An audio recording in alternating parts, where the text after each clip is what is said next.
Pagkatapos ng Pasko at bagong taon, naglaban ako ng mga comforter, lahat at mga punda at mga cover ng kama. Kung pa man ako maglaba, nag-order na talaga ako itong resealable vacuum bags, vacuum storage bag. Kasi nga, mahirapan talaga ako ibalik itong mga comforter na to dahil nga ginamit namin to dahil may mga bisita nga rin kami. Dahil hindi ko lang alam kung ako lang ba talaga pagkatapos namin gamitin ng comforter, talaga naman ang problema na ako ibalik kung saan ko siya ilalagay. Noon pa man talaga ay gumagamit na talaga ako nitong vacuum bag kasi nga napaka-specific talaga niya. Lalo na sa mga comforter, mga kumot, lahat na at mga punda nilalagay ko doon at talaga naman binabacuum. At nung nakita ko nga itong yung pin bag vacuum na to, ay talaga naman napa-order ako dahil nga isang set na rin siya at may kasama na rin siyang vacuum. Dahil dating ginagamit ko yung plain vacuum bag lang, ay talaga naman di pump lang talaga, mano-mano talaga ginagamit ko yun.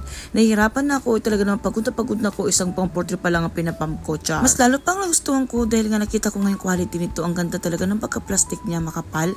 At bukod pa nga doon guys, pwede mo siyang i-lock pagkatapos mo din siyang i-vacuum. Pagkatapos mo siyang i-vacuum guys, talaga naman wag mong kakalimutang i-lock para hindi naman sumingaw yung hangin. Akalain mo ba, wala pang 2 minuto, 1 minuto talaga naman natapos ko na yung 2 comforter na i-vacuum. Wala ka na dapat ipag-alala kasi sa loob ng isang supot meron siyang laman na small, medium, large. At kung makikita nyo nga dito, itong lagyanan ko ng comforter, isa lang talaga inilalagay ko pag naglalaba na ako. Ngayon 3 na sila, naka-vacuum pa. Ilalagay ko sa akin yellow basket, yun lang ba?